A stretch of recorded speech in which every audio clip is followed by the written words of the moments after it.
Hello. I don't know. This week, I am actually at a loss for words.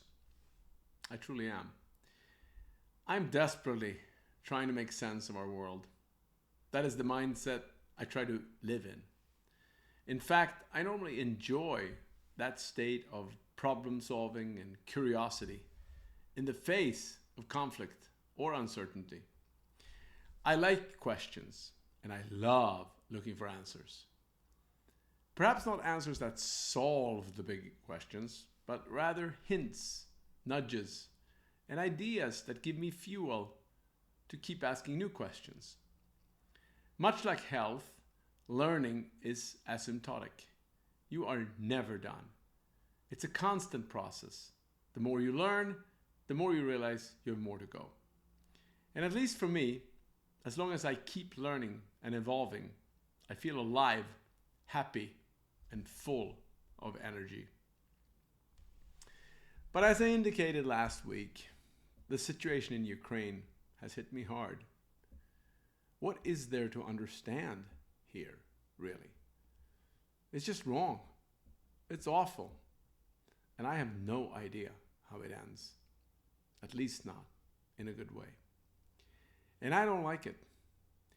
And it's put me in a state of mind ripe with anxiety and unease, as I'm sure is the case with many of you. Obviously, as I also stated last week, we should do everything we can to support our Ukrainian friends. And there are many ways. All of them matter.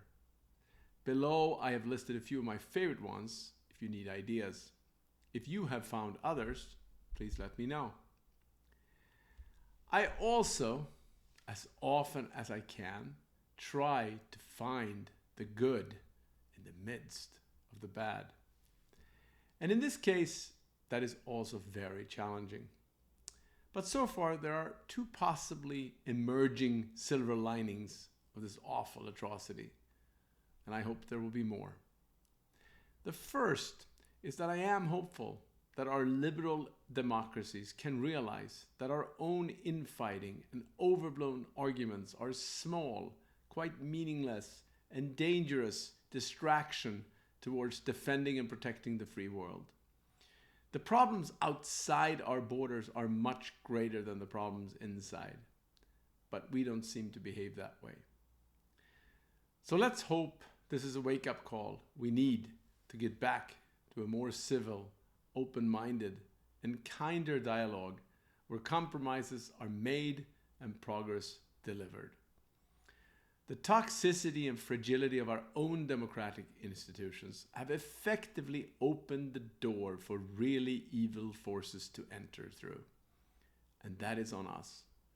So it's about time we lowered our anger and frustrations with each other and demonstrated a more unified front that can slam the door shut to autocracies and depressors of freedom.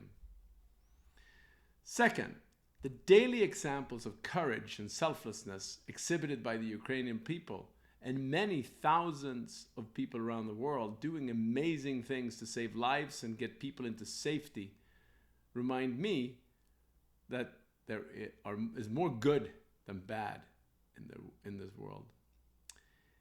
When I feel empty and I don't know where to turn, I remind myself of the Stoics, which was also on my New Year's resolution list.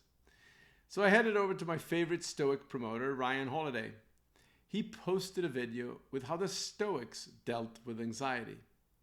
I found it to be quite helpful, even or perhaps particularly in the face of really big challenges. The hint is in the title. It says dealt for a reason. All of us have anxiety. And times like these, perhaps more so. The question is not whether or not we have it. It's how we deal with it. Naming it, framing it, is often the start of taming it. The 10 ways the Stoics talks about reducing anxiety that Ryan mentioned are: 1. Focus on the little things. There are no small things. Do what is right in front of you.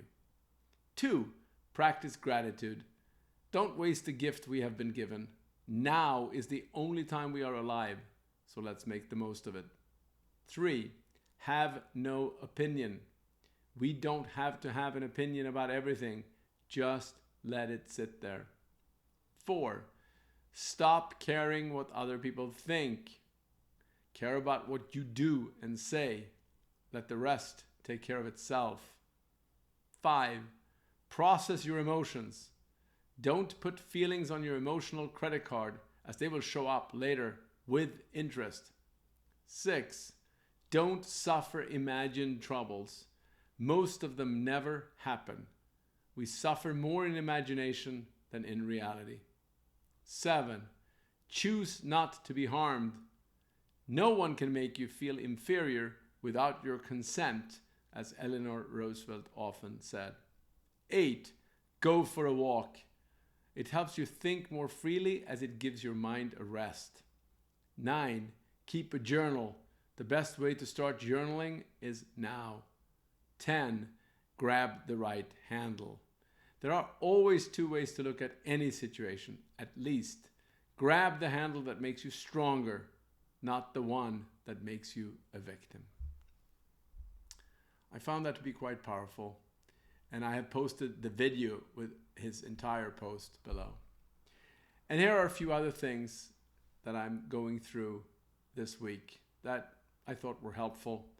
Tom Friedman wrote a great column that was both depressing and really good. And David Brooks wrote one with a more psychological lens, explaining what we're dealing with, that I think resonated deeply with me. Brett Stevens wrote an article with one insight that I really think is worth sharing. He said, if a lesson of the past 20 years is that we cannot fight for the freedom of those who won't fight for it themselves, the lesson of Ukraine is that we can at least give those who will fight the tools so they can finish the job. I also posted a podcast interview with Garry Kasparov, the great chess grandmaster, that I thought was helpful and credible. Garry knows full well what we're dealing with here and understands both the dark and bright side of the Soviet forces that we are dealing with now. One of you shared a beautiful Thich Nhat Hanh video called My Two Hands. It's a great reminder that we have all different roles and sometimes even opposite ones, but we need to each other to make it work together. And in terms of helping Ukraine, I posted a link to Ronald McDonald House Charities, which is a really great way to help kids in need in Ukraine, particularly kids with illnesses and that are in need of desperate care. World Central Kitchen and the work of Jose Andres is phenomenal, and it's a great way to get food to the needy quickly. And then Airbnb is a very effective way to provide housing for refugees and people that are dislocated or out of their homes. So those are great ways to help. Let's hope that the next week and the next few weeks brings us better news that we can look forward to receiving. Thank you.